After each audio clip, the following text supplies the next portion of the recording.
First year second semester বুয়েটে সিভিলে পড়তেছো না? এখন তোমার কি হচ্ছে মানে ল্যাপটপ লাগবে? কত লাগতে পারে? আচ্ছা আমি তাহলে হচ্ছে শোনো, আমার জায়গা থেকে হচ্ছে চাচার হাতে দিতেছি। আচ্ছা শুনেন দেখি, আপনি এমনি কি করেন? রাজমিস্ত্রির কাজ করেন। আপনার অমরখানা ইউনিয়ন। আপনার ছেলে স্কুল কোথায় ছিল? অমরখানা প্রাইমারি। আর হাই স্কুল? পঞ্চগড় কি কালেক্টরেট। আর কলেজ?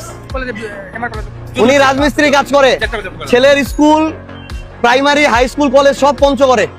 ছেলে এখন বুয়েটে পড়ে এবং ওনার এতটাই পরিবারের কষ্টের অবস্থা যে ছেলেকে একটা ল্যাপটপ কিনে দিতে হবে এই সামর্থ্য তার নাই। কিন্তু এটাকে আমি ছোট দেখি না, এটা অনেক বড় করে দেখি। এটা গর্বের জায়গা যে উনি রাজমিস্ত্রি কাজ করেও ছেলেকে ওই জায়গায় নিয়ে যেতে পারছে। মানে উনি একজন পঞ্চগড়ের গর্বিত বাবা। আমরাও তো বুয়েটে সিভিলে ভর্তি দিতে পারি নাই, তার ছেলে ভর্তি হয়েছে। আপনার এটার চেয়ে বড় সম্পদ আর কি লাগে? টাকার অভাব সন্তানের কাছে বাধা যেন না হয় যে ভালো করে পড়াশোনা করে। কারো সন্তান যদি খুব ভালো পড়াশোনা করে, ভালো রেজাল্ট করে, আপনার যদি অর্থনৈতিক সমস্যা থাকে আমাদেরকে জানান, আমরা আমাদের জায়গা থেকে সর্বোচ্চ চেষ্টা করব। এবং আমাদের এই ছোট ভাই মারুফ বুয়েটে পড়তেছে ফার্স্ট ইয়ারে, তার ল্যাপটপ কিনতে 1 লক্ষ টাকার মতো লাগবে।